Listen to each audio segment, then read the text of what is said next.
విస్తరణ లేనట్టే ఏడాది దాటినా పూర్తిస్థాయి కేబినెట్ ఏర్పడని వైనం. నేను ఎవరి పేరును ప్రతిపాదించడం లేదు. పీసీసీ కమిటీలపై 2 రోజుల్లో ప్రకటన వస్తుంది. నేను రాహుల్ అపాయింట్మెంట్ అడగలేదు. ఢిల్లీలో మీడియాతో CM Revanth Reddy chit chat. ముఖ్యమంత్రి మాటలతో ఎమ్మెల్యేల్లో నైరాశ్యం. ఎదురుచూపులు ఇంకెన్నాళ్ళంటూ అసంతృప్తి. చూడు ఎట్లున్నాయి మాటలు. ఏడాది దాటింది కానీ ముఖ్యమైన శాఖలు కొన్ని శాఖలు పక్కన పెట్టిన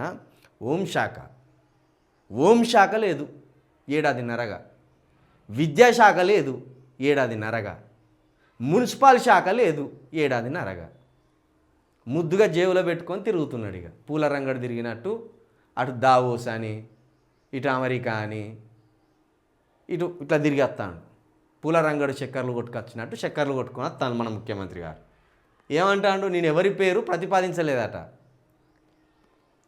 తన అనుచరులకు తనకు సంబంధించిన వ్యక్తులకే ఈ హోంమంత్రి విద్యాశాఖలు ఇప్పించుకోవాలనేమో ఆశపడుతున్నాడు లోపల. కానీ ఇటు కోమటిరెడ్డి రాజగోపాల్ రెడ్డి కావచ్చు, అటు ఉత్తమ్ కుమార్ రెడ్డి కావచ్చు, ఇటు ఒకరిద్దరు బీసీ నేతలు కావచ్చు, వాళ్ళేమో అన్ని రెడ్డిలకైనా మాకొద్దా అని వాళ్ళు అంటున్నారు. ఈయనేమంటారు? నేను ఎవరి పేరు ప్రతిపాదించలేదు.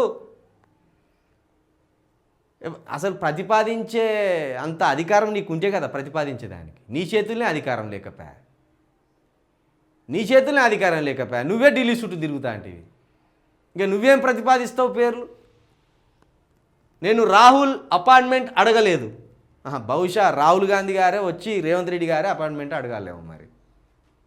రేవంత్ రెడ్డి గారు ఏమన్నా అపాయింట్మెంట్ ఇస్తే కూర్చొని చర్చించుకుందాం సార్ అని ఆయన్నే అడగాలేము. నేను ఢిల్లీకి పోతే గేట్లు చూసి వెనక వస్తాడట. మళ్ళా రాహుల్ గాంధీ ఇంటి గేట్లు చూసి మురిసిపోయి మళ్ళీ హైదరాబాద్కు వస్తాడట. కానీ బిల్డప్ ఎట్లున్నదంటే రేవంత్ రెడ్డి పోగానే రాహుల్ గాంధీ లోపలికి పిలిచి ఇంతంత ఫుడ్ పెట్టి బాగోగులు అడిగి శాల్వా కప్పి పంపించినట్టు బిల్డప్లు ఇస్తాను. ముఖ్యమంత్రి మాటలతో ఎమ్మెల్యేలలో నైరాశ్యం. అసలు మీరు తెలంగాణ ప్రజలు కాంగ్రెస్కు ఓట్లేయడమే పాపం. మొదటి నుండి మొత్తుకున్న 2 జాతీయ పార్టీలకు ఓట్లేయకండి. తెలంగాణ కోసం నిలబడుతున్న పార్టీలకు, ప్రాంతీయ పార్టీలకే ఓట్లేయండి అని చెప్పిన. నైరాశ్యం ఉండకపోతే ఏం చేస్తారు? ఒక్కొక్కడు 20 కోట్లు 30 కోట్లు పెట్టుకొని గెలిచే. ఇప్పటి వరకు కాంట్రాక్టులు లేకపోయా, దోపిడీ చేద్దామంటే ఎక్కడ ఫండ్ దొరుకుతలేదా, ఈడబడతాడు అంతక తిందామంటే ఎక్కడ సోర్సు లేదా, మంత్రులకే దిక్కు లేకుండా అయిపోయింది. ఇక ఎమ్మెల్యేలను కాడినోడేవాడు.